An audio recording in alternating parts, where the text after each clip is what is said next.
Shalom and welcome to Nazarene Israel. My name is Norman Willis, and this is our midrash for Parasha Devarim. And we thought we would do something different for this midrash. Now, normally what we do is in the first three chapters of Devarim or Deuteronomy, we cover from as a recap, we cover from the Exodus to the preparation for the conquest of the land of Canaan. So it covers Shemot, Leviticus, and Bamidbar. It covers Exodus, Leviticus, and Deuteronomy, and Numbers, And now we're at the start of Deuteronomy, and we're preparing for the conquest. But we wanted to do something a little different this week. So we just covered all that. So we thought, since we are in a very historic precipice moment, we're waiting effectively for the war at Seal 6. And one thing that we know from the text, we'll take a look at it in the Brit Chadasha portion, the renewed covenant portion near the end. One of the things we know from the text is that people will think that the war of Seal 6 is the war of Armageddon. So the rabbis call it Gog. They say Gog and Magog. I think they only have one war of Gog and Magog. They don't differentiate between the two. And there's going to be a significant amount of confusion as to where the world is. And so a lot of people are going to be caught surprised that things don't go according to their doctrine. So we want to take a look, just since we're recapping Israel's history, we want to back up just a little bit. We want to back up to the book of Genesis and then start from there. That way we're going to get a much bigger picture perspective, and then we want to carry forward in the history to bring it up to today's times so we can talk about what's coming at the War of Seal 6 versus the War of Armageddon. So let's start here. We're just going to do a quick, brief, top lining, silver lining overview starting from Genesis. Now, what is our purpose? It's often said, if you don't know where you've come from and you don't know where you're going, you are, for all practical purposes, lost in any case. So where did we come from? What are we supposed to be doing? What's the goal? The goal is the same as it has always been. Yahweh Elohim put our family, put Adam and Hava, Adam and Eve, put them in the Garden of Eden to tend it and keep it. So this was our job. So there's going to be one family tending and keeping his garden for him. But we didn't like that. So Bereshit chapter 3 and verse 6, when the woman saw that the tree was good for food, it was pleasant to the eyes, and a tree desirable to make one wise, she took of its fruit and she ate.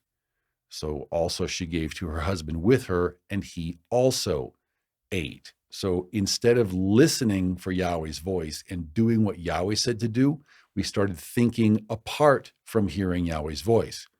It's not that we're not supposed to think, it's that we're not supposed to think outside the bounds of Yahweh's voice. And that's what took place in the garden.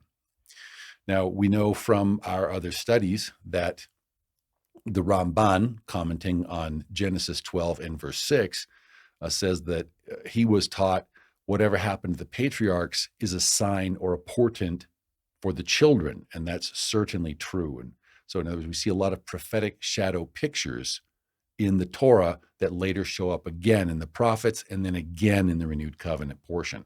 We're going to see a lot of that this week. We got a ton of material to cover this week. Let's just get going. So Bereshit, or Genesis chapter 4 and verse 8.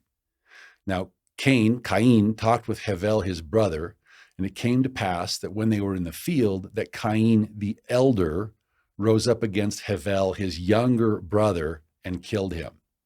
Okay, now we talk about Nachmanides patterns. We talk about Nachmanides cycles. And what we see is the older killing or enslaving or beating up on the younger. And we see it happening again and again throughout Scripture. And it shouldn't be. It should not be the case, especially not between seed of Abraham. So all the way back in Bereshit, or Genesis chapter 12 and verse 3, Yahweh told Abraham, this is when Ishmael and Judah and Joseph were all still in Abraham's loins. He says, I will bless those who bless you, and I will curse him who curses you. And in you, meaning genetically, meaning through his seed, all of the families of the earth shall be blessed. So this means a blessing roll for all three, for Ishmael, for Judah, and for Joseph. Esau, it's another question. Esau is another matter. Hopefully we'll have time to unpack him in some other video series, but not here. So we spoke about already in previous parashot, in Bereshit or Genesis 18 and verse 6, we see a prophetic shadow picture or a Nachmanides marker. Abraham hurried into the tent to Sarah and said, quickly, make ready 3 measures of fine meal, knead it, and make cakes. So meal is ground seed or denatured seed. So it's the denatured seed of Abraham. And Yeshua speaks of the same thing in Matthew chapter 13 and verse 33. He says, another parable he spoke to them, the kingdom of heaven is like leaven. So sin is something that puffs up. It's an ego thing, which a woman took and hid in 3 measures of meal until it was all leavened. And what we see that we've discussed before and we'll discuss many times again is we see 3 measures of denatured seed that are presently clustered around a 4th, which is Esau. And Esau needs to convert or he will not come to a good end. So here we see again, the kingdom of heaven is like leaven. So you've got 3 measures of denatured or ground seed. You've got Judah, who's in the head of gold. So that's why Judah's got all the money. That's why he's in controls, because at least at level 3 Babylon, or level 4 as well, Judah is in the head. So the body then is Esau. We'll talk later about the red horse. So Judah's black horse, Esau in the middle there is red horse. Then you have Ishmael, who was originally the dappled horse, now the green. Then King James says pale, but actually green. It's chloros is green. Ishmael is the green horse, and then you have Joseph, who should be pure white horse, but isn't yet. So he's still tainted red from his time in Esau's country. So that's what we keep harping on, keep hammering on, is helping to Ephraim to understand the need to leave Esau and the Esavite system completely. Esau is not, he's not submitted to Yahweh. So you have 3 of the 4 patriarch brothers who, at least in their own way, are trying to submit to Elohim. So Judah is submitting to his own version of the Torah in the Talmud, and then Ishmael is submitting to the words of the Quran and the Hadiths, and then you have Joseph, who is still somewhat tainted by the works of the church fathers. So all 3 of these things have to fall when Esau falls, which is what will take place at Armageddon, which is not the next war coming up. We'll talk more about that. Now, I want to say this appropriately. I want to speak the truth in love. We use the Torah of Moshe as our primary text, our base text. We take the Tanakh, the Torah of Moshe, which is also included in the Tanakh, and then also the Brit Chadasha, and these are our texts. Now, we understand the Quran has a slightly different variation of events. I don't know that much about it, but in the Torah of Moshe, in Bereshit or Genesis chapter 21, starting in verse 8, so Yitzhak grew and was weaned. And just a quick commentary about weaning. Back in ancient times, my understanding, you've met children who are basically small adults. You know, they have a relationship. They can stand right there and talk with you, or they can, and they have a relationship with Elohim is the main thing. So today, weaning just means that they're no longer taking milk. Now they're taking solid food. Well, the goal is by the time they're taking solid food, they should have a relationship with Elohim and with Elohim's people, at least, and should be able to talk like a young adult. Not that they don't need time for play and exploration, experimentation, school, all those good things, but they should be able to interact with you like a young, disciplined adult, self-disciplined adult. So that's the difference with regards to weaning. So Yitzhak grew and was weaned, which is quite an event when you think about it. And Abraham made a great feast on the same day that Yitzhak was weaned. Now, verse 9 says, Sarah saw the son of Hagar, the Egyptian, whom she had borne to Abraham, scoffing. And the thing we need to know about that is, in the context of kingship, which is what we're talking about here, the patriarchal line, for someone to scoff at your authority, that can be a life-threatening event. So that's our understanding of why the separation had to take place. Verse 10, therefore she said to Abraham, cast out this bondwoman and her son, for the son of this bondwoman shall not be heir with my son, namely with Yitzhak. So you can read that a number of different ways, but some kind of a security issue for her son. Verse 11, and the matter was very displeasing in Abraham's sight because of his son, because of course, Abraham loves Ishmael also. So come to chapter 21 in verse 20, but Elohim was with the lad, and he grew and dwelt in the wilderness and became an archer. So when you see archers in prophecy, think of Ishmael, think of the green horse. And he dwelt in the wilderness of Paran, and his mother took a wife for him from the land of Egypt. So we've seen in past parashiot, the wilderness of Paran is the recent kingdom of Hijaz. It's now the Hijaz region in Saudi Arabia, and this is also the Midian, it's called. And this is green, but anyway, the whole expanse to the east, of course, we've seen is Muslim East, is green horse country. And green is the color of Islam. So that's the tie-in right there. So now, after Ishmael has left, we come to Bereshit, or Genesis 22 and verse 18, where Yahweh again speaks to Abraham and says, in your seed, all the nations of the earth shall be blessed because you have obeyed my voice. And this is one we're always forgetting, the obey his voice portion, or we think we're hearing his voice, but we haven't learned to take it to the next level yet. So we need to be in constant communication with Elohim, because this is the condition we had before the fall in the garden, is everyone was submitted to the voice of Elohim. When we stopped submitting to the voice of Elohim, that's when we had to leave. So it's very simple. We want to come home. We need to show him that we're going to submit to him and his voice. That's it, including all of his written commandments. So it's very simple. Even the child can understand the need to obey his father's commandments. So Abraham obeyed his voice. And so we, being his seed, should be eager also to obey his voice. So we can talk about the seed being the three measures of meal, Judah, Joseph, and Ishmael. Or we can talk about the seed in the, you might say, the capital S version in terms of the Mashiach, which comes through the line of Judah. We talk about that in other places. Now, the first child to come out is Esau.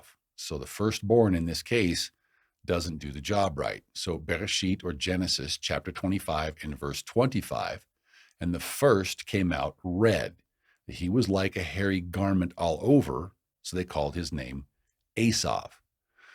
Now, as we talk about in the study on Revelation and the End Times, or Revelation Simplified on YouTube, anytime you see red, that's a code for the red horse. So Marxism, Leninism, Bolshevism, democracy, socialism, those are all red horse instruments.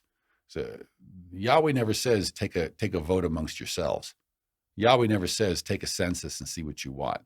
Yahweh never says take a popular opinion poll. He says listen to my voice and I'll tell you what to do. As long as you do exactly what I tell you what to do, you'll walk through this minefield called life all right. But if you step off the path I indicate, you're going to have some big problems. So the first came out all red, and he's focused on himself, and he gets angry. It's good color for him. He was hairy like a garment all over, so they called his name Esau. Now, one of the things about the red horse is he pretends to be white horse. Okay, so the Pope, he's always dressed like white. They're using white for ceremonial garments. Of course, for obvious reasons, he's not white horse. He's red horse. Now, back in before the Protestant Reformation, back in the Middle Ages, back in ancient times, Joseph was mixed in with the red horse. So you'll see, anciently, you'll see red and white symbolism mixed together. When the Pope wears white, that's just plain being deceptive. So we come to Bereshit, or Genesis 25 and verse 26, next verse. Afterward, his brother came out, and his hand took hold of Esau's heel. So his name was called Yaakov. He grasps the heel. You're pulling my leg. So Yitzhak was 60 years old when she bore them. So here we're talking about Yaakov. We're talking about both the black and the white horses together.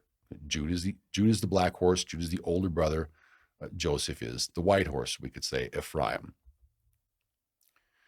So we see the same thing. It's the same parallel that carries through for just trying to get a big picture perspective. Bereshit, or Genesis 35 and verse 11, Elohim said to Israel, I am Elohim El Shaddai. Be fruitful and multiply. A nation, a great nation, meaning Judah, the kingship house, the kingship nation, and a company of nations, which we know again are the Protestant Christian nations that are backing the state of Israel, shall proceed from you, and kings shall come from your body. So at this point, both houses are still in the loins of Israel, our father. Okay, we see the horses, and then Zechariah, of course, speaks about the horses. We come to Zechariah chapter 6 and verse 6. Very interesting verse here. I love this verse. The one with the black horses, so that's Judah, is going to the north country. We're talking about Europe. We're talking about, Europe, Russia. The white are going after them. So that's Japheth, we'll talk about that later. That's Joseph, or Ephraim, is going after them. And the dappled, later the green, so that's Ishmael, are going toward the south country. And then Esau is described as dwelling in the south. So we're going to see this affinity, a frenemy, divine hostility, enmity, amnesty between the black horse and the white horse, what we call Team Black White or Team Zebra. And then you also have the affinity between the green horse and the red horse. We'll talk about that. Basically, Esau is not being wise. Ishmael ultimately will help bring about Esau's demise. So the green horse will ultimately bring about the demise of the red horse at Armageddon, at trumpet 7. We talk about that in the Revelation study. But look here. Look what we have here. The black horses are going to the north country. You're Ashkenazim. And then the white are going after them. Now, we tend to think, no, it was the other way around, that the Christianity went first. Actually, it was Esau, Christianity, but we tend to think that Christianity went first and then the Jews came later, but not in the prophetic, not in the spiritual. And then again, we see the affinity Team Black-White, or the zebra, and Team Red-Green, or we call it the peppermint horse. So we come to Bereshit, or Genesis chapter 25. In verse 27, it tells us that the boys grew. Esau, red horse, was a skillful hunter and a man of the field. So he's hiking, he's hunting, he's camping, he's fishing. But Yaakov was a mild man dwelling in tents. Maybe he's reading Torah scrolls. We don't know. Verse 28, and Yitzhak loved Esau because he ate of his game, but Rivkah loved Yaakov. So we see here a conflict brewing between red horse Esau and the future black horse Judah, white horse Joseph, or Ephraim. Verse 29, now Yaakov cooked a stew. So probably he's a good cook. Esau came in from the field and he was weary. And Esau said to Yaakov, please feed me with that same red stew, for I'm weary. Therefore his name was called Edom. But Yaakov said, sell me your birthright as of this day. And we're absolutely going to see that was the right thing for him to do. Because when Elohim gives you an inheritance, you don't use it for yourself. If you love Elohim, you use it for him. You do your very best job at it, and you're very careful with his words, and you do what you can do for him. But if you don't really care about Elohim, or you don't really love Elohim, and Elohim gives you a job to do, because when we're talking about the birthright, what we're really talking about is effectively the kingship. So of course, the difference between a king that loves Elohim and a king who only pretends to love Elohim. So that's all the difference in the world. One is a true lover and worshiper of Elohim, and the other one is a deceiver. So we're absolutely going to defend Yaakov's offer to purchase the birthright, and because obviously Esau didn't want it, or why did he sell it? So we come to Bereshit, or Genesis 25 and verse 32. Esau said, look, I'm about to die. So what's this birthright to me? So I don't know, is he serious? Is he that famished? I mean, or he just doesn't care that much. So Yaakov said, swear to me as of this day. So he swore to him and sold his birthright to Yaakov. And Yaakov gave Esau bread and stew of lentils, and then he ate and drank and arose and went his way. So thus Esau despised his birthright. He despised the kingship. So much better to have him replaced. So now we come to Bereshit, or Genesis chapter 26, starting in verse 4. And Yahweh is appearing now to Yitzhak. And just to emphasize the importance of this, so Yahweh says, I will make your descendants multiply as the stars of heaven. I will give to your descendants all of these lands, and in your seed all the nations of the earth shall be blessed, because Abraham obeyed my voice. He listened and he did what I told him to do, and he kept his charge. He did the things to build the kingdom that he was supposed to do. He obeyed Yahweh's commandments, his statutes, and his laws. So we see again and again just this vital importance of hearing Yahweh's voice and submitting to it, to submitting to the voice of Elohim. So we come to chapter 27 and verse 6. Rivkah spoke to Yaakov, her son, saying, indeed, I heard your father speak to Esau, your brother, saying, bring me game and make savory food for me, that I may eat it and bless you in the presence of Yahweh before my death. It says, now, therefore, my son, obey my voice according to what I command you. So she's telling her son what to do. Verse 12, Yaakov is saying, perhaps my father will feel me, and I shall seem to be a deceiver to him. And I shall bring a curse on myself and not a blessing for this thing that you're telling me to do. Now, in what to me is just a very sacrificial move, his mother said to him, let your curse be upon me, my son, only obey my voice and go and get them for me. So here's a mother who loved her son so much that she was willing to take his curse so that the one, from what I can see, so the one who loved Elohim would rule and reign rather than the one who didn't love Elohim, because she was mother to both of them. To me, that's a very powerful passage right there. So we come to verse 41. So Esau hated Yaakov. He's red. He's angry. He's full of hate. He's full of rage because of the blessing with which his father blessed him. And Esau said in his heart, the days of mourning for my father are at hand. Then I will kill my brother Yaakov. So there's this at the Nachmanides marker level, at the prophetic shadow picture level. What we see is that red horse Esau has it out for black horse Judah and for white horse Joseph. And we're also going to see a further link between Esau and Ishmael in Bereshit, or Genesis 28 and verse 9. So what we see is red horse Esau, when he saw that Yaakov had gone away to find a wife, and that the daughters of the Hittites didn't please his parents, Esau then went to Ishmael and took Mahalat, the daughter of Ishmael, Abraham's son, and sister of Nebaioth, to be his wife, in addition to the wives he already had. So here we see the red and the green horse literally marrying in together. And people don't want to talk about politics. It's like, talk to me about the Torah, but don't talk to me about politics. It's like, does not work, does not compute. So this is the reason why you see this passage here. They're married in. This is the reason you have Esau, I'm not sure, Pope Benedict, whoever it is. And then you have the imams there, obviously on the Temple Mount. So you have a special connection between red horse Esau and green horse Ishmael. So here's why you also have, Pope Francis, this is just a recent thing, Pope Francis, they unveiled a statue, a nativity scene with the baby Jesus lying on a keffiyeh, which is a traditional Arabic headdress. So again, you see this relationship between the red and the green horse. Now, here's another I would recommend for this, this is actually a Jack Chick tract.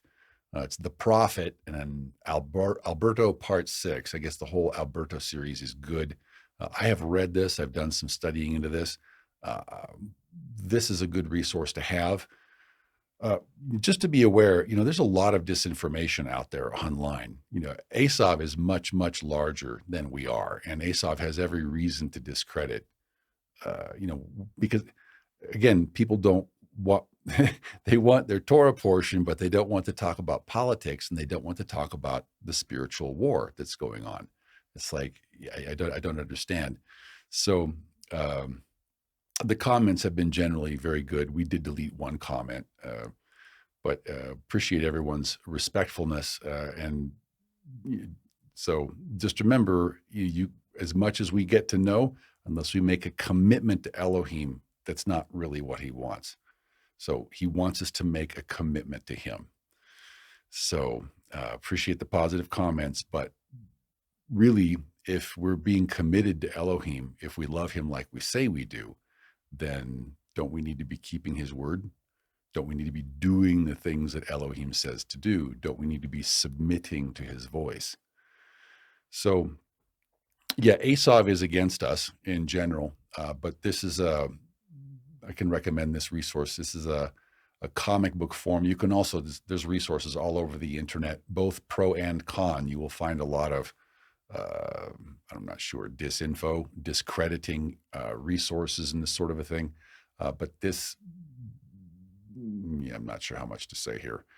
Basically, we talk about this in the study on Revelation of the End Times, and I believe also in the Revelation Simplified on YouTube. And if you want to know more information, but basically the idea is that Alberto Rivera was a ordained Jesuit priest, and it was revealed to him that the Catholic Church had been instrumental in creating Islam as a means of controlling the populations outside of Roman territory, but that eventually Islam, took on a life of its own and was no longer controlled by the Catholic Church. But, we're taking a look at spiritual matters. We're taking a look at spiritual things, and we're hoping to use spiritual eyes and ears, spiritual perception. So what we're saying is there's a relationship between Ishmael and Esau, and ultimately Ishmael will be instrumental in taking down Esau. We see it happening already. If you take a look at what's really going on in the long term, and avoid the disinformation. But this is I would just leave you with this resource. You can do a Google search. You can also do a YouTube search. There's a lot of good information out there. We have covered this a couple of pages in Revelation and the End Times, and also Revelation Simplified on YouTube. But that's the concept, is that just like the CIA would fund or start or fund insurgent movements in other countries, the IS, we're talking, all sorts of things, that's something that Mystery Babylon would do. So that's something that Rome could do or would do, or whatever they did. There's still a relationship between the red and the green horse. There's also a relationship between the black and the white horse, even though there's presently enmity between them. Black horse cursing the white horse, asking for our death 3 times each weekday.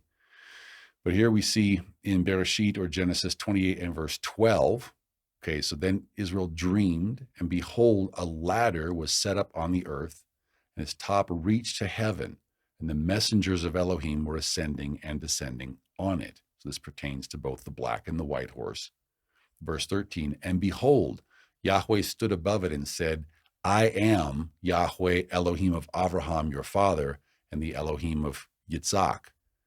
The land on which you lie, I will give to you and your descendants. So both Judah and Joseph. First to Judah, we'll see, and then secondarily to Joseph. We'll cover that in the Torah portion. Verse 14, also your descendants shall be as the dust of the earth, and you shall spread abroad to the west and to the east and to the north and to the south, And in you and in your seed, all the families of the earth shall be blessed. And there's a lot more than we have time to unpack right here. We cover this in the Nazarene Israel study. But effectively, Joseph's job was to get dispersed into the world. Manasseh probably will stay in the dispersion, and it's Ephraim's job to come home, and to come home from all the families of the earth, from every family, every nation, every tribe, every tongue. But you've got to really leave the Red Horse church system. Okay, there's no place for Red Horse here. We must come out from among her and touch not the unclean thing. Verse 15, he says, behold, I am with you and will keep you wherever you go and will bring you back to this land. I know the Talmud says that Joseph's not coming home. Yahweh says Joseph is coming home. For I will not leave you until I have done what I have spoken to you. So we come to chapter 32 and verse 3. Another highlight is just to take a look at the tension here. So Yaakov sent messengers before him to Red Horse Esau, his brother, in the land of Seir, in the country of Edom. And he commanded them, saying, speak thus to my master Esau. Thus your servant Yaakov says, I have dwelt with Laban and stayed there until now. Yahweh's blessed me, because you got the blessing. Yahweh has done good things for me. I have oxen and donkeys and flocks, and I want to come find favor in your sight. And he doesn't find favor, so Esau comes out to meet him with 600 armed men. So Yaakov was greatly afraid and distressed, verse 7.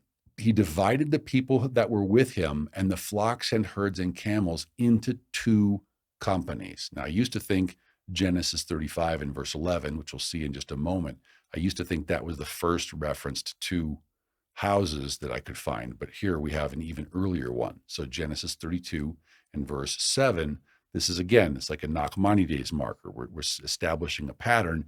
Israel is being divided into two companies. Verse 8, and he said, if Esau comes to the one company and attacks it, then the other company which is left will escape. So he's making a distinction here between the camp of Judah effectively and the camp of Joseph. So chapter 33 and verse 1, now Yaakov lifted his eyes and looked, and there Esau was coming, and with him were 400 men. So he divided the children among Leah, Rachel, and the two maidservants. But again, you see, we're effectively making two camps. And the organization's a little different, but effectively the camp of Leah and the camp of Rachel, effectively. So he put the maidservants and their children in front, Leah and her children behind, and Rachel and Joseph last. Okay. So this is what we earlier thought was the two-house root reference. So Bereshit 35 and verse 10, Elohim said to Israel, your name is Yaakov. Your name shall not be called Yaakov anymore, but Israel shall be your name. So he called his name Yisrael. Verse 11, also Elohim said to him, I am Elohim El Shaddai. Be fruitful and multiply. A black horse, kingship nation, and a company of white horse, effectively Protestant Christian nations, shall proceed from you, and kings shall come from your body. Plus you will have others in every tribe, every tongue, every nation, everywhere, from all 12 tribes. Continuing verse 12, the land which I gave Abraham and Yitzhak, I give to you, and to your descendants after you, I give this land. And this pertains to both houses. So now we come to Bereshit, chapter 37, and the events of Parasha Vayeshev. And people want a parasha without politics. I don't know how you separate the two, especially in the context of the end times. But we come to verse 3, and then we see that Israel loved Yosef, or Joseph, more than all of his children because he was the son of his old age. Okay, nothing Yosef did. He just was the son of his old age. And so Israel also made Yosef a tunic of many colors. So we talked about this in Parasha Vayeshev, much more detail there about the tunic and also its significance. Garments in Scripture have significance, and especially Ketona Pasim it's a rich person's garment. It's a ruling class garment. So here you have the older brothers and their younger brother is being given a garment that effectively says that he will rule over them, and they don't like that. So they plot to kill him. Okay, drop your Nachmanides marker there. Verse 4, when his brothers saw that their father loved him more than all his brothers, they hated him and could not speak peaceably to him. Okay, so black horse hates white horse. This is long before the Talmud. So verse 5, now Yosef had a dream, and he told it to his brothers, and they hated him even more.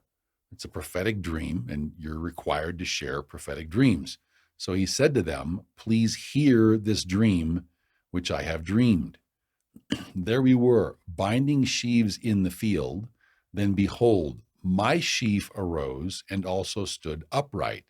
And indeed, your sheaves stood all around and bowed down to my sheaf. He's just relating a prophetic dream that came to pass. Verse 9. Then he dreamed still another dream and told it to his brothers and said, look, I have dreamed another dream. And this time the sun, the moon, and the 11 stars bowed down to me.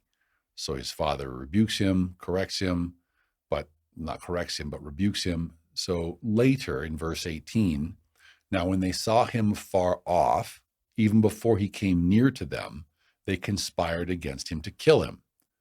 Then they said one to another, look, this dreamer is coming. Okay.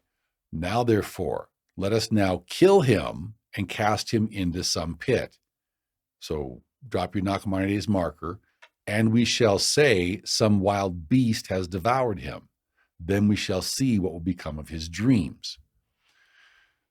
Verse 23, so it came to pass when Yosef had come to his brothers that they stripped Yosef of his tunic. And this is like in the Bnei Noach program, where they're trying to strip Yosef of his identity.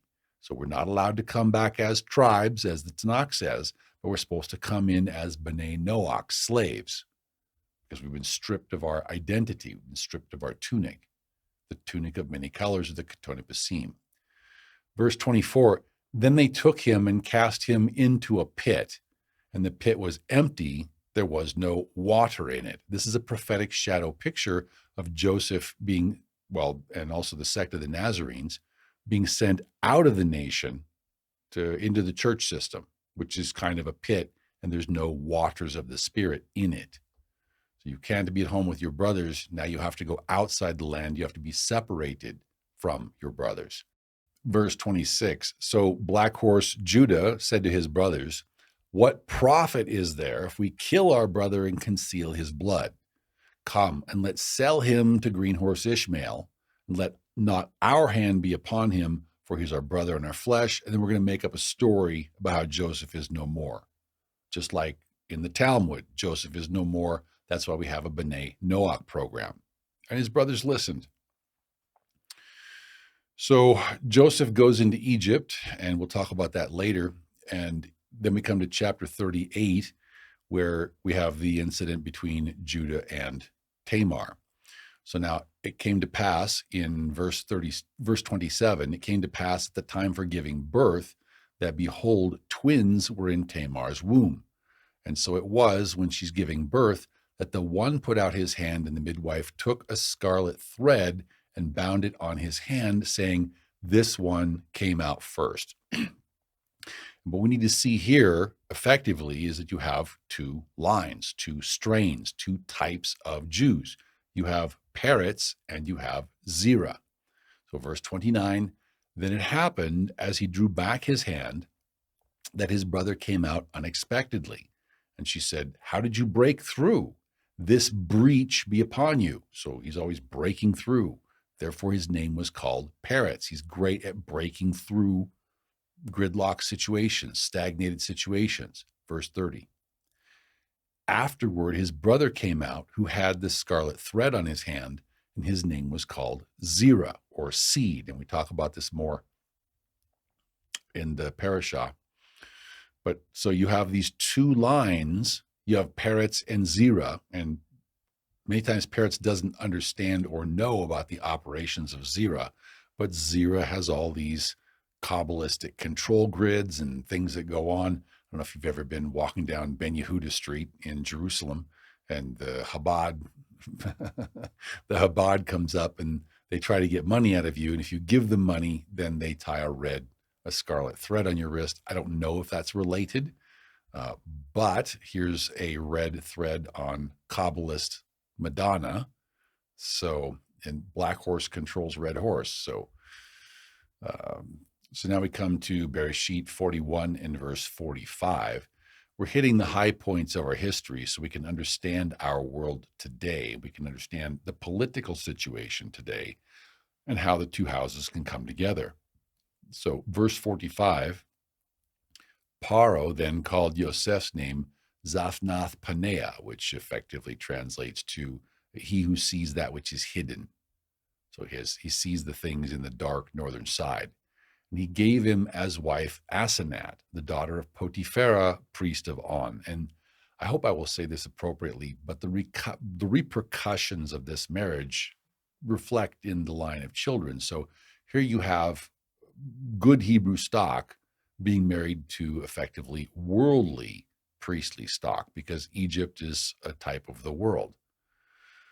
So now you have a worldly inclination on the part of both of the children to err away from the Hebrew model. So this has to be understood.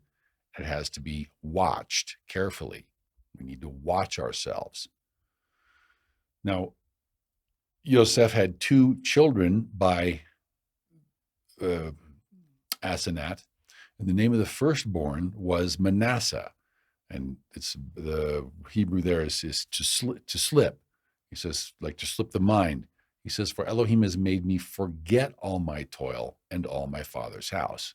So perhaps the Anglo world forgot their toil in the Industrial Revolution. And however, certain British people, there's an enmity with the land of Israel. Manasseh, sometimes he's forgotten his father's house. Verse 52, and the name of the second he called Ephraim, which means doubly fruitful, for Elohim has caused me to be fruitful in the land of my affliction. So now we come to chapter 45 and verse 27, and Yosef has sent for his father, and his father says, it's enough. Yosef is still alive. Od Yosef Hai. I will go and see him before I die. So meanwhile, in Egypt, Yosef is busy buying up the land and the people for Paro. So, and I don't know, I want to say this appropriately, but people who say that they want a parasha without politics, I can't understand why people don't want to see the parallels. I mean, the prophetic shadow pictures and the fulfillments of them. So what do we have approaching in the financial picture of people in the future? We have BlackRock buying up all the land, BlackRock buying up all the housing.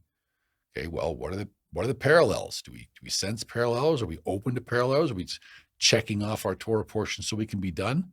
What are we doing here? Okay, 18.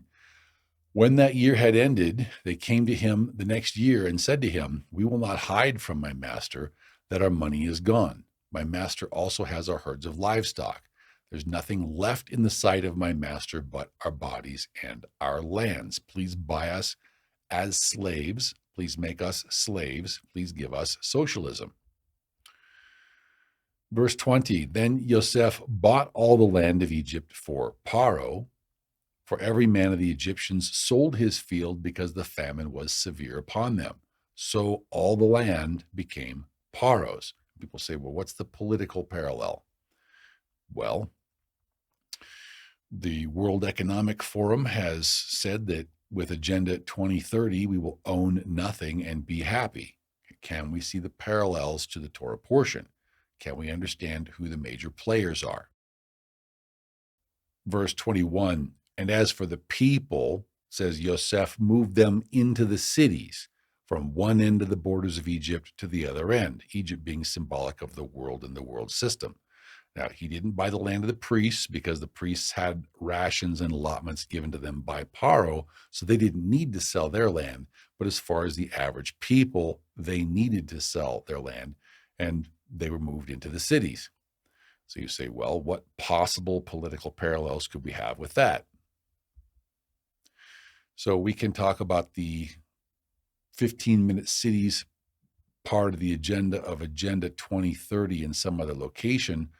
But one of the things that we need to know about the 15-minute cities plan is that it calls for a massive depopulation of the earth of approximately 95%.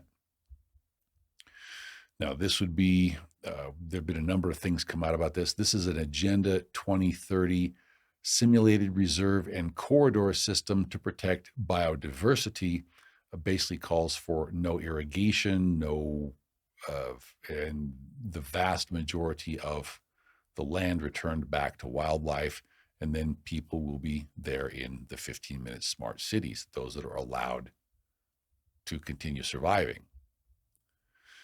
Now, there's a lot of disinformation out there. Remember, Esau is much larger than we are. He has all sorts of operations putting out bad information. I would recommend this website and some other websites, but this is one of the best websites, particularly their Sinister Sites series. And then they have this one in particular on the Georgia Guidestones. The Georgia Guidestones themselves have been destroyed, but there was a lot written about them. And of course, the people who originally established the Guidestones, they haven't gone away. It's just that the public marker has gone away. And one of the things is that it calls for to maintain Earth's population under 500 million. So we can tie all these things together and all these secret society programs and who's in control of what. And it doesn't paint a pretty picture for what's coming. We'll talk about that in the Brit Chadasha portion. So coming to chapter 48 and verse 14, this is the famous blessing between where Israel put his right hand on Ephraim's head, even though Ephraim was the younger brother. And then he put his left hand on Manasseh's head, even though Manasseh was the firstborn, and he knew what he was doing. So the reason why, as we explained in the Nazarene Israel study, is that Manasseh is the UK, Manasseh being the older brother, the UK being older than the United States. Then you have Ephraim, who was the younger brother, who went on to become greater. So that effectively, in simple prophetic terms, is the United States of America. But there's more to the story because, here we'll talk about that. So in chapter 48 and verse 15, so then Israel blessed Yosef and said, Elohim before whom my fathers Abraham and Yitzhak walked, the Elohim who has fed me all my life long to this day, the messenger who has redeemed me from all evil, bless the lads. Let my name be named upon them, and let the name of my fathers Abraham and Yitzhak be named upon them, and let them teem like fish in the midst of the earth. And most English translations translate that as something different, but it's teem like fish in the Hebrew. And this is where we get all these fish symbols at. So Ephraim, the vast majority of Ephraim is presently lost. The vast majority of Manasseh is presently lost. Esau, of course, is lost. But here we have this fish symbol. Is it commanded? No. Is it clean? No. Where does it come from? So we discussed this in other studies, that the fish is the symbol of Dagon. So this is where the Talmud talks about the lost tribes being beyond the Sambachan River, which I take to mean the daughter of the Greek drug or the daughter of the Greek spice. Effectively, they're lost in the Greek land, in Hellenized land. They've got Hellenized thoughts. They're double-minded. They like to have things more than one way. So they say they're set apart to Yahweh, and yet they're still holding fish symbolism from Dagon. Okay, how does that work? Make it make sense. It doesn't make sense.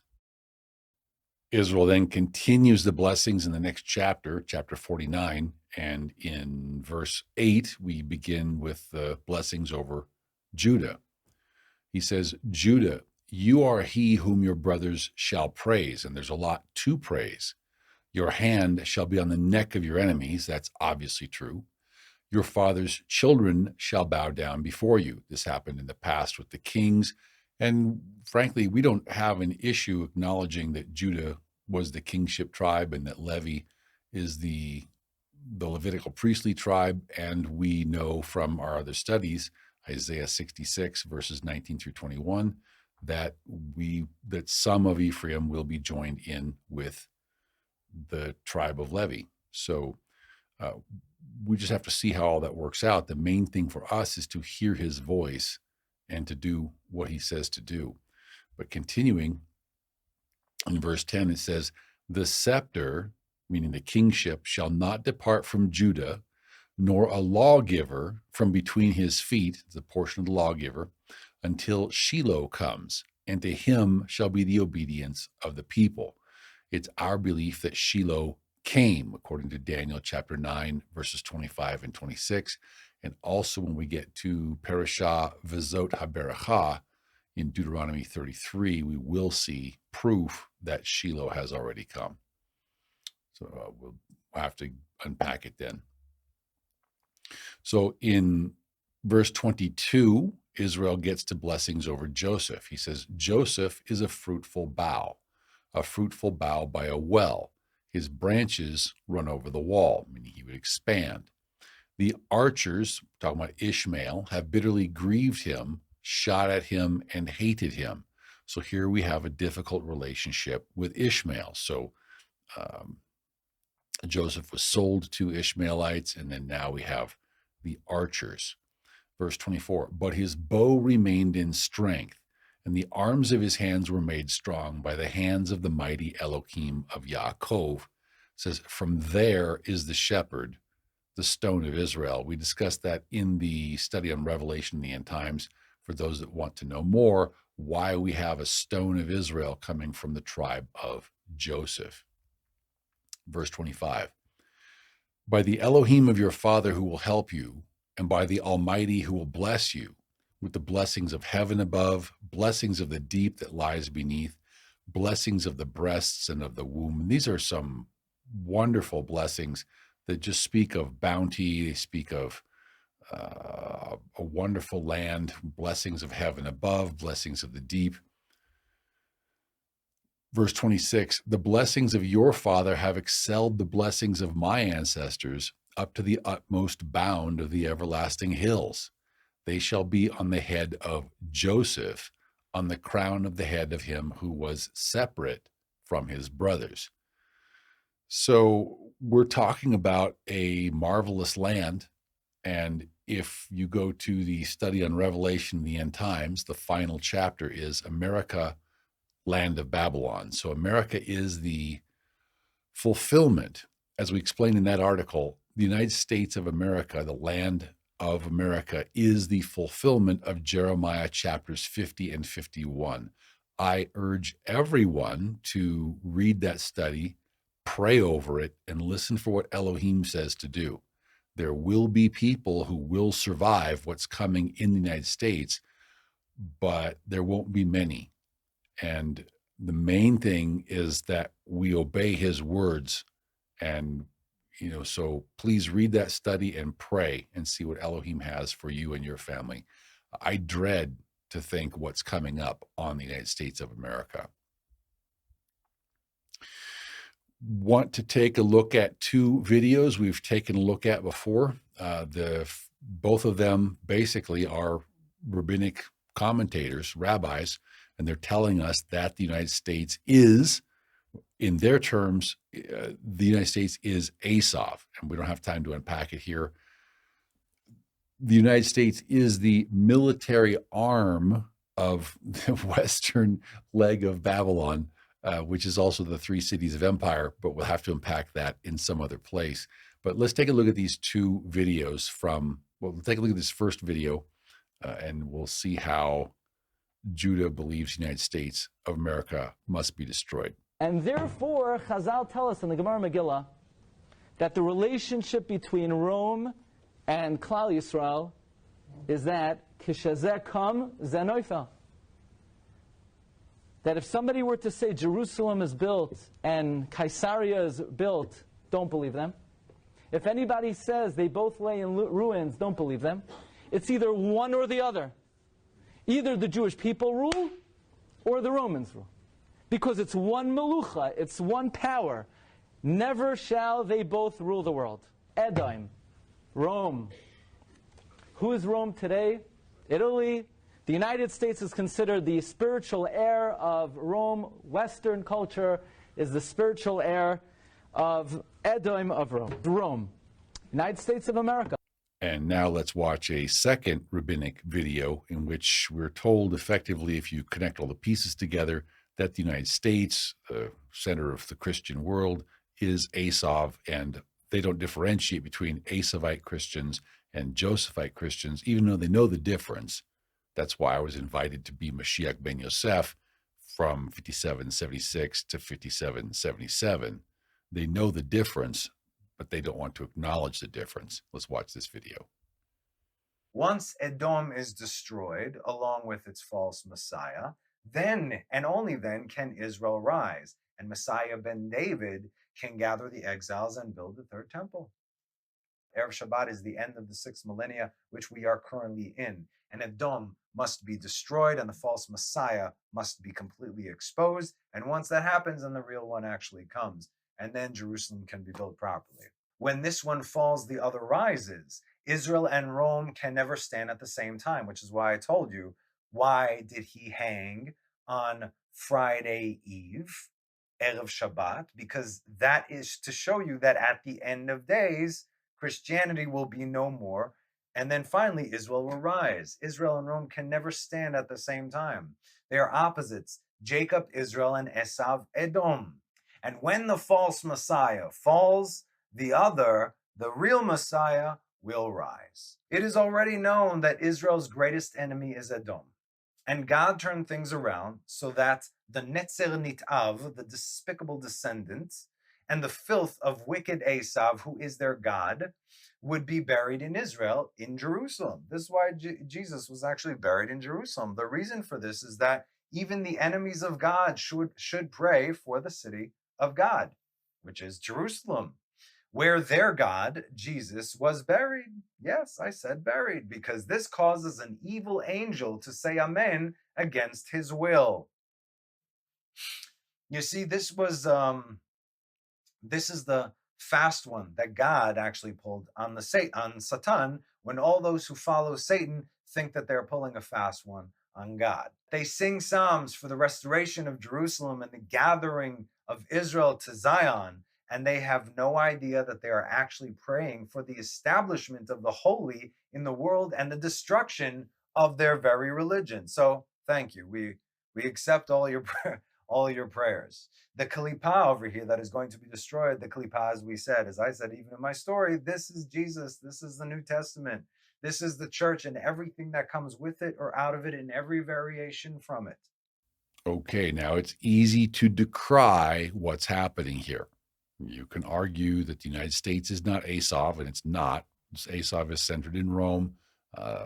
We could make a long explanation. We could talk about the 3 cities of empire, of the western leg of the Roman system, Babylonian system, but that's way too much to unpack here.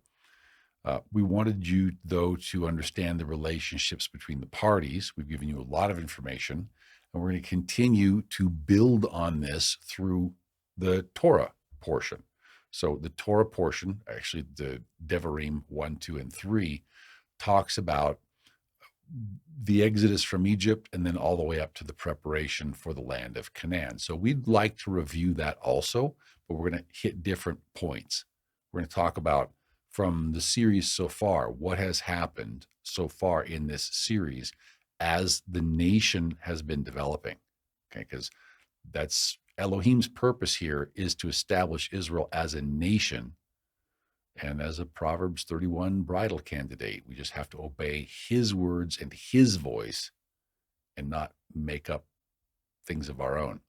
So coming to Shemot, or Exodus chapter 12 and verse 31, So then Paro, or Pharaoh, called for Moshe and Aharon by night and said, "Rise, go out from among my people, both you and the children of Israel, and go serve Yahweh as you have said." Now, Moshe and Aharon, they're both from the tribe of Levi, and Levi was later taken into the southern house, later southern kingdom of Judah. So we're talking Levi is effectively a black horse player. So we talked about how the black horse leads the white horse. Now there's 4 main roles in Israel. You could say there's 3 main roles, and then there's a 4th that's very often seen.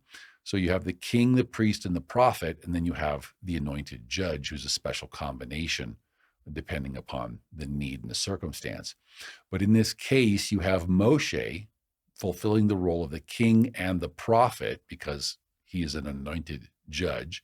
And then you have Levi, you have Aharon fulfilling the Levitical priestly role. So we'll talk more about that in other places. There's also, for those of you who are interested in the high-level theory, we could also talk about the progression of priesthoods. So you have your patriarchs, so from Noah to Abraham, Yitzhak, Yaakov, they made sacrifices for themselves. In other words, they offered sacrifices as the priest of the household. So, but this was all internal to the family unit. Now, when you have Melchizedek show up, he's a priesthood that is external to Israel, and we start to see the plot thicken and develop. So the next level, Israel goes down into Egypt, where they are formed together as a nation. And this is important, just briefly. When you had Abraham, he passed everything to Yitzhak. You had Yitzhak, he passed everything to Yaakov. Easy progression. But Yaakov had 12 sons. So now what happens to the leadership? So now you have 12 nations. 12 tribes would disperse to become 12 nations. That wasn't Yahweh's will.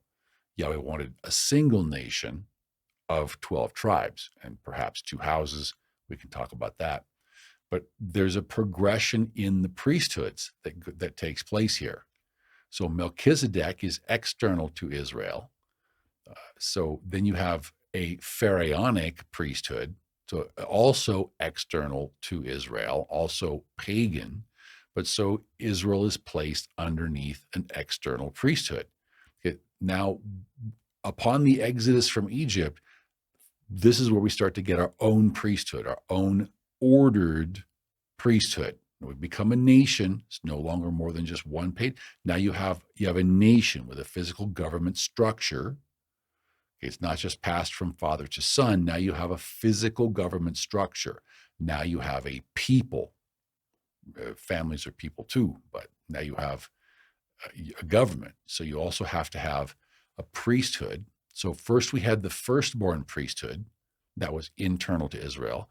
Then we had a replacement with the Levitical priesthood, also internal to Israel.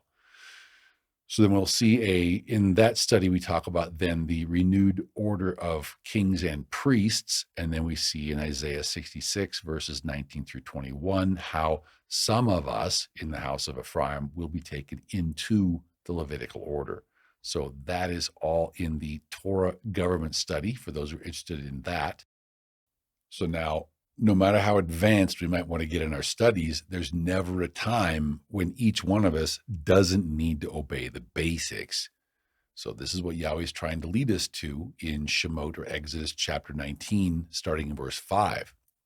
And the very basics are what we saw in the garden. Our job was to hear Yahweh's voice and to do everything what he said. That's it. That's the basic relationship that he wants.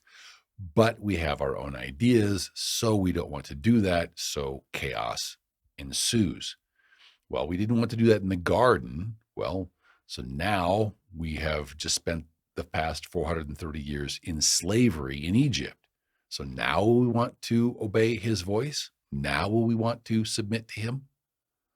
If so, he will use us as his special people to bring about true tikkun ha'olam, leading people to hear and obey the voice of Yahweh Elohim. That's what he truly wants. That's what he wants, is that relationship restored through knowing Yeshua HaMashiach. But we don't like that. We don't want to put Elohim first. We want to put something else in between us and Elohim. This is just like our forefathers did in the sin of the golden calf. So Shemot chapter 32, starting in verse 1. When our ancestors saw that Moshe delayed coming down from the mountain, our forefathers gathered together to Aharon and said to him, "Come, make us false gods, make us false Elohim that shall go before us. Because as for this Moshe, we don't know where he is. We've been following him. We thought he had a relationship with Elohim, but he's gone now. So we need some kind of Elohim. Because they're not going to make their own connect. They're not praying to Elohim. Where's Moshe? They're just going to get a different Elohim. No dedication, no loyalty, no commitment. So Aharon makes an idol, makes a golden calf, verse 5. And when Aharon saw it, he built an altar before it. And Aharon made a proclamation and said, "Tomorrow is a feast to Yahweh." And this is something for both houses. We tend to make up our own feasts. So Joseph makes up his own days of worship. Actually, we've adopted a lot from Esau. And the house of Judah, you keep the feasts, but you adopt a different calendar that doesn't always coincide with Yahweh's days. Plus, you make up days to worship the sun, these kinds of things. So this applies to both houses. Okay? We have inherited the predisposition from our forefathers to do our own thing and to say it is a feast to Yahweh. Okay, it's not a feast of Yahweh. It's a feast of the children of Israel. We just think it's a feast to Yahweh. Verse 25, now when Moshe saw that the people were unrestrained, for Aharon had not restrained them, he had not disciplined them, they weren't being good disciples, to their shame among their enemies, because it's shameful not to be disciplined in the service of your Elohim. It's shameful to be a slacker in the service of your Elohim. Then Moshe stood in the entrance of the camp and said, "Whoever is on Yahweh's side, come to me." And all the sons of Levi gathered themselves together with him. Verse 27, and he said to them, "Thus says Yahweh Elohim of Israel, let every man put his sword on his side and go in and out from entrance to entrance throughout the camp, and let every man kill his brother, every man his companion, and every man his neighbor."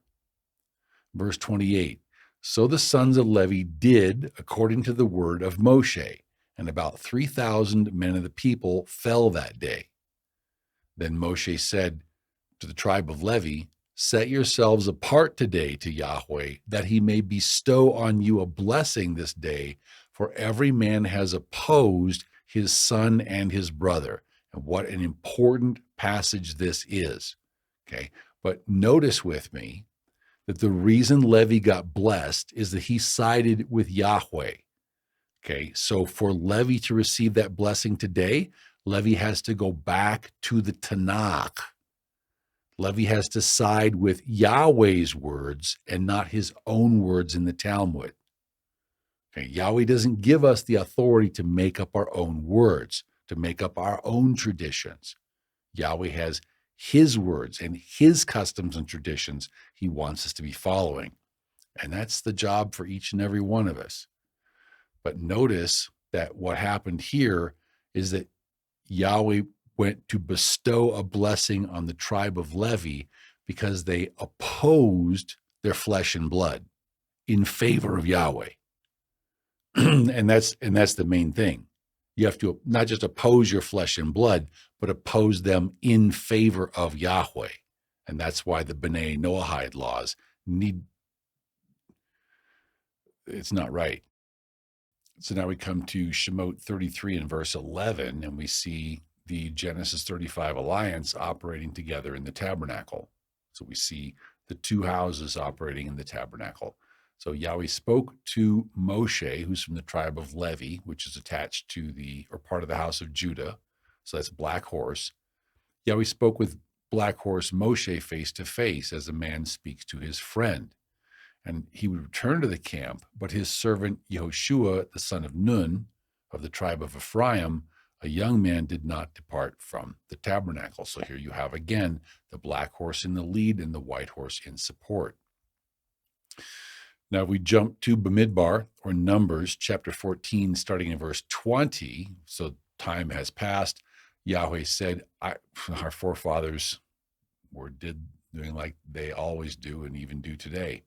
And Yahweh said, I have pardoned according to your word, but truly as I live, all the earth shall be filled with the glory of Yahweh.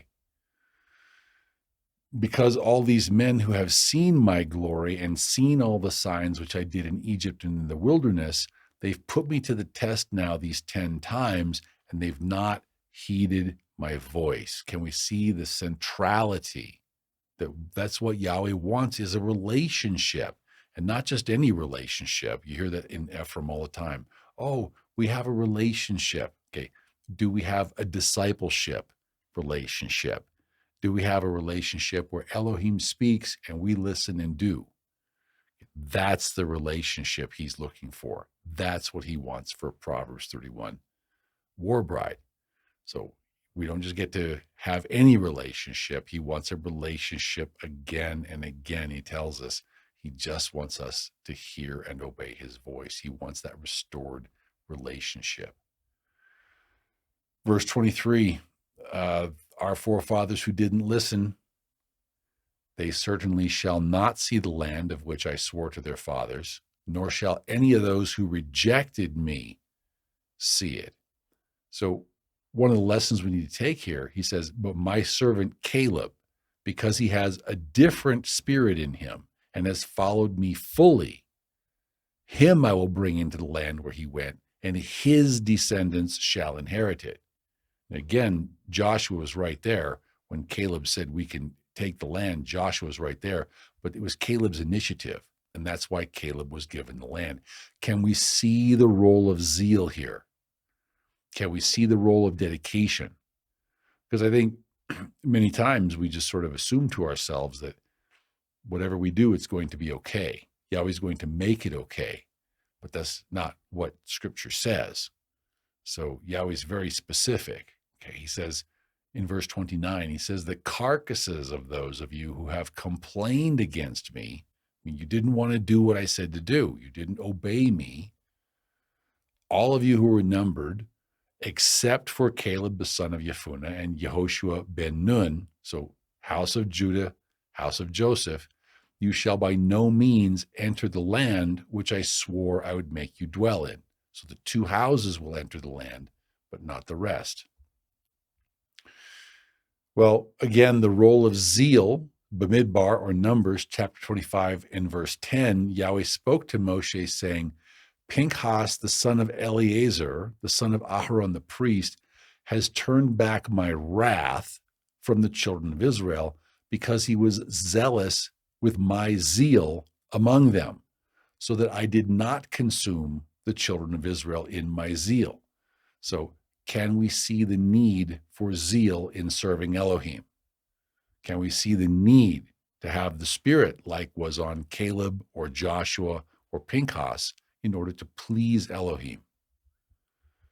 So in verse 12, he says, therefore say, behold, I give to him my covenant of peace, and it shall be to him and his descendants after him a covenant of an everlasting priesthood, because he was zealous for his Elohim and made atonement for the children of Israel. And again, what we always get out of this is the need for zeal, the need for dedication, the need for commitment. And Yahweh will test those things because they're that important to him. So can we make a dedication to him? Can we have zeal for him and his kingdom cause? So we're building a base of knowledge, and we're going to keep going because it's important not just to have knowledge, and it's not important only to have zeal, but we also have to have a right relationship with our Elohim. We have to have a true relationship with him. We have to know him. So we come to our Haftarah prophetic portion. It's Yeshayahu or Isaiah chapter 1. This is focused primarily toward Judah. Many things apply to Ephraim as well. It says, "Hear, O heavens, and give ear, O earth, for Yahweh has spoken. I have nourished and brought up children, and they have rebelled against me. The ox knows its owner, and the donkey its master's crib, but Israel does not know. My people do not consider." And one of the criticisms of the house of Judah, to speak the truth in love, that there's more focus on the ritual and on the temple service than there is with right relationship with Elohim. It's not the same. There's no face-to-face relationship talking as a man with his friend, as Moshe did. It's a different thing. Verse 4, "Alas, sinful nation, a people laden with iniquity, a brood of evildoers, children who are corrupters." Again, Ephraim has his own problems, but Judah likes to corrupt. Levi likes to corrupt. They call it Yahweh's word, they call it Yahweh's Torah, but really it's the commandments and teachings of men. Yahweh says that's forsaking him, and it provokes to anger the set-apart one of Israel. We do things like that are effectively backward. We're making up our own rulings, and we're saying they come from Yahweh, when really they don't. Really, they come from us. It's dishonest. Verse 8, "So the daughter of Zion is left as a sukkah in a vineyard, as a hut in a garden of cucumbers, as a besieged city. Unless Yahweh of hosts had left to us a very small remnant, we would have become like Sodom. We would have been made like Amorah." And again, these are patterns that continue. Verse 10, "Hear the word of Yahweh, you rulers of Sodom. Give ear to the Torah of our Elohim, you people of Amorah. To what purpose is the multitude of your sacrifices to me?" And this is the question we need to ask ourselves. Yahweh says, "I've had enough of burnt offerings. I've had enough of rams. I've had enough of the fat of fed cattle. I do not delight in the blood of bulls or lambs or goats." That's not the thing that Yahweh wants. What Yahweh wants is that we know him and that we love him and that we obey him. That's what he wants. Verse 12, he says, "When you come to appear before me, who has required this from your hand, to trample my courts?" Verse 13, he says, "Bring no more futile sacrifices." Okay, you're just putting on a show. Okay, your incense is an abomination to me. It's ritual without substance. The new moons, the Sabbaths, and the calling of assemblies, I cannot endure iniquity along with the solemn assembly. If there's no iniquity, he loves the solemn assembly. But if the solemn assembly is there as a cover-up for iniquity, that's no good. That's a deception. That's opening the door to Satan. And if I may, we want to speak the truth in love. Again, Ephraim has other problems, but we already saw in Shemuel Aleph, or 1 Samuel chapter 15 and verse 22. So Shemuel is speaking with King Shaul, and Shaul has not done according to the word of Yahweh. Shaul did part of the word of Yahweh. Shaul did the part of the word of Yahweh that he found pleasing, that he found acceptable. So he didn't devote to destruction things that should have been destroyed. Instead, he wanted to make burnt offerings and sacrifices to Yahweh. And Shemuel said, "Does Yahweh have as great a delight? You bring all these extra animals for sacrifice that Yahweh said should be destroyed." Okay, so what does Yahweh like more? Does he like you to do what he said? Or does he like you to disobey what he said and do your own thing, even though it's going to bring him more? Okay, no, he says to obey Yahweh's voice is better than sacrifice, and to heed Yahweh's voice is better than the fat of rams. That's what Yahweh wants, the whole thing. He wants us to hear and obey his voice. It's not easy. It's a simple concept. It takes a lot of discipline to say no to the pleasures of unrighteousness, but that's what we're called to do. So continuing in verse 23, Shemuel says, for rebellion against the voice, rebellion against Yahweh's word is as the sin of witchcraft, because you're doing your own thing. And stubbornness is as iniquity and idolatry, because you're not doing what I say to do, you're doing your own thing. So because you have rejected the word of Yahweh, he also has rejected you from being king. And this is a message to every person who knows what it is to hear the voice, but doesn't. Okay, that's called rejecting Yahweh, quenching the spirit. To me, it's the unpardonable sin. So we come to verse 14. It's not that Yahweh hates new moons and the feasts he commanded. It's just that he hates hypocrisy.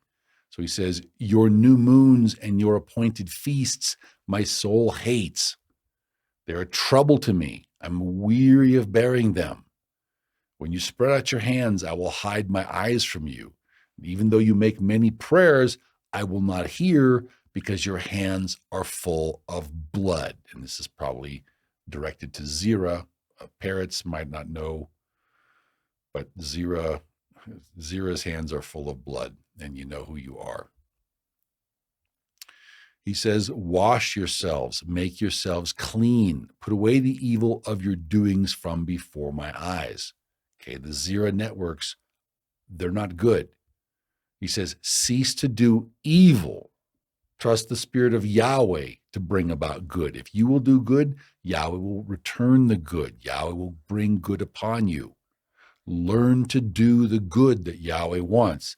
Seek to establish the justice that Yahweh wants.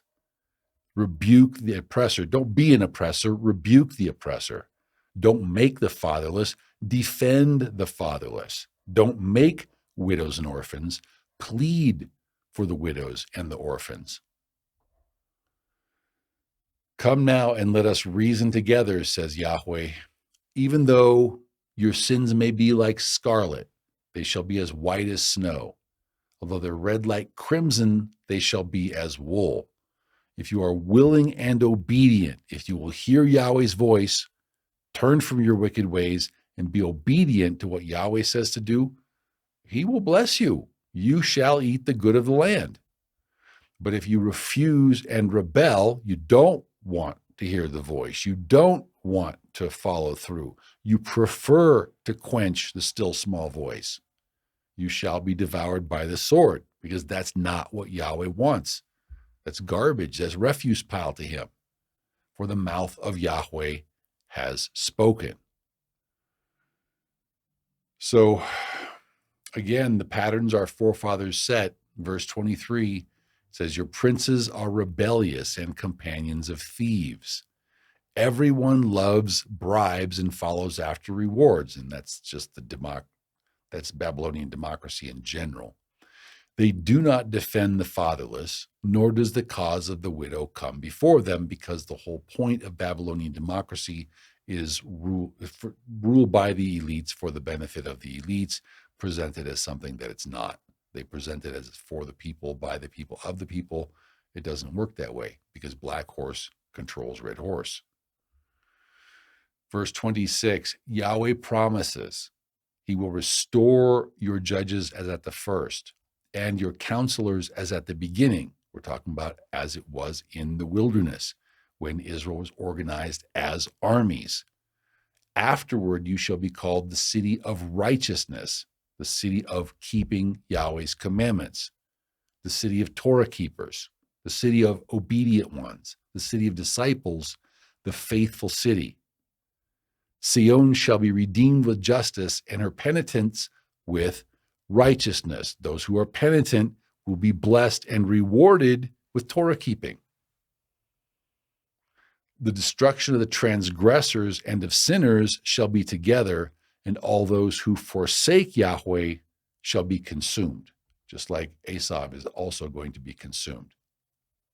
So now we are ready to look at the Brit Chadasha, or the renewed covenant portion. And we felt that since we are approaching war, that a fuller and more complete history would be more appropriate so people can understand what's going on in these end times. We felt it'd be better to get a fuller history than just to cover from the exodus from Egypt to the preparations to go into the land.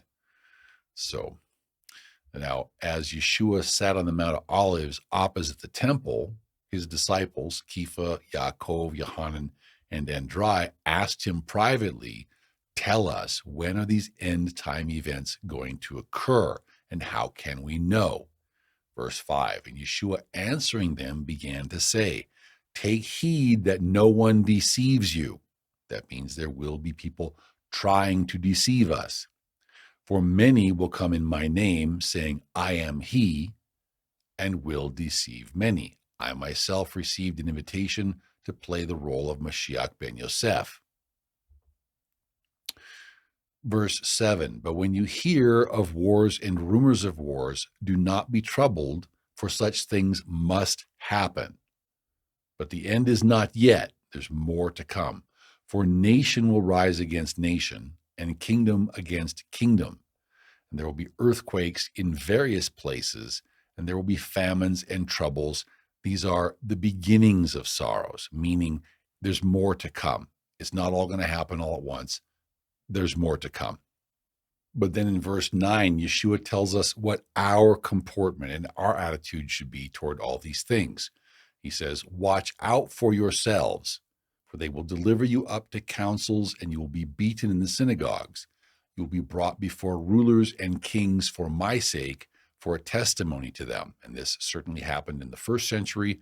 And the reality is that there's still a thrice daily death curse prayed over Joseph by all practicing Orthodox Jews. Verse 10, "And the good news must first be preached to all the nations." So the Great Commission must continue. It's a priority. Verse 11, "But when they arrest you and deliver you up, do not worry beforehand, but premeditate what you will speak." You don't go need to writing speeches. "But whatever is given you in that hour, speak that. For it is not you who speak, but the set apart Spirit speaking through you." And this, of course, assumes that we have that correct kind of relationship with the vine. So we're abiding in Yeshua and we're receiving his Spirit, then we can speak according to his Spirit. But if there's something we place more important in the world than abiding with Yeshua, then we're going to place idols in between us and Yeshua. Father forbid. But it's a question of prioritizing Yeshua and placing him above all else. Verse 12, "Now brother will betray brother to death, and a father his child. And children will rise up against parents and cause them to be put to death. And you will be hated by all for my name's sake," and that's what we're doing it for, is Yeshua's namesake. "But he who endures to the end shall be saved." Verse 14, he says, "So when you see the abomination of desolation spoken of by Daniel the prophet, standing where it ought not," let the reader understand, "then let those who are in Judea flee to the mountains." And we explain this in the study on Revelation in the end times and Revelation Simplified, that the coming third temple is the most likely candidate for the abomination that makes desolate, because it's not done according to Tanakh, it's done according to Talmud, and that's not the same thing at all. Verse 15, "When you see this mixed worship temple, when you see this one world religion temple, let him who is on the housetop not go down into the house, nor enter to take anything out of his house. Just get out, and let him who is in the field not go back to get his clothes." So this is the urgency with which we are to feel regarding getting away from a mixed worship temple. Verse 17, "But woe to those who are pregnant and to those who are nursing babies in those days. And pray that your flight may not be in the winter," and some parallel verses read, "or on the Sabbath." Verse 19, "For in those days there will be tribulation, such as has not been since the beginning of creation, which Elohim created until this time, nor ever shall be. And unless Yahweh had shortened those days, no flesh would be saved. But for the elect's sake, whom he chose, he shortened the days. So again, we're talking about the seals, then the trumpets, then the cups. Verse 21. Then if anyone says to you, look, here is the Mashiach, or look, he's there, don't believe it. For false Mashiachs and false prophets will arise and show signs and wonders to deceive, if possible, even the very elect. But take heed. See, I have told you all things beforehand. And we just want people to be aware beforehand of this war that's coming up at Seal 6. We talk about it in Revelation in the end times. Looks a lot like the situation we have today. Sorry to talk about politics. But again, if you get nothing else from this video, the war that's coming up is the war at Seal 6. That's not the tribulation. There's still much, this is only the beginning of sorrows. So take these matters into prayer, read the Revelation study, read the chapter on America, land of Babylon, and make realistic plans, because this will be the war at Seal 6 and not the great day of his wrath, but the great day of his wrath is also coming. Continuing in verse 24, Yeshua says, but in those days after that tribulation, the sun will be darkened and the moon will not give its light. The stars of heaven will fall and the powers in the heavens will be shaken. So major changes. Verse 26, then they will see the Son of Man coming in the clouds with great power and glory. And then he will send his messengers and gather together his elect from the four winds. So this is after Armageddon, from the farthest part of earth to the farthest part of heaven, from every family, every nation, and every clan. Verse 32, but of that day and hour no one knows, not even the messengers in heaven, nor the Son, but only the Father. He says, take heed, therefore, watch and pray. And this is a daily activity, for you do not know when the time is. So in Mark chapter 13, starting in verse 34, Yeshua gives us a very apt parable. And he says, it's like a man going to a far country who left his house and gave authority to his servants and to each his work and commanded the doorkeeper to watch. So this is when Yeshua goes off to prepare a room for us. He gives authority to his servants. Do we understand that we're supposed to be walking in Yeshua's authority, doing his kingdom work? And it says, and to each one he gave his own work. Do we know what our job is? And are we doing our job for Elohim? And he commanded the doorkeeper to watch. He says, watch therefore, for you do not know when the master of the house is coming. He's going to return in the evening, at midnight, at the crowing of the rooster, or in the morning. At any one of those times, we need to be busy about Elohim's work, building the kingdom for Yeshua. Verse 36, lest coming suddenly he finds you sleeping, like the vast majority of the Messianics, doing nothing real for Elohim. What I say to you, I say to all, watch. And that means we need to watch ourselves. We need to watch our own comportment and our own behavior. We need to keep an eye on ourselves. Are the things that we're speaking and professing, are those the same as the things that we're doing? If we profess faith on Yeshua, are we doing the things Yeshua said to do? Are we building on the rock instead of just building on the sand? These are things that we pray that everyone will think about and ask Yahweh to tell them what they should be doing in these end times, whether they should be living in the United States of America or living outside the United States of America. Are they operating in Yeshua's authority? And are they doing his work? Are we truly preparing for his return? These are the things to pray about on this Shabbat. Shabbat Shalom.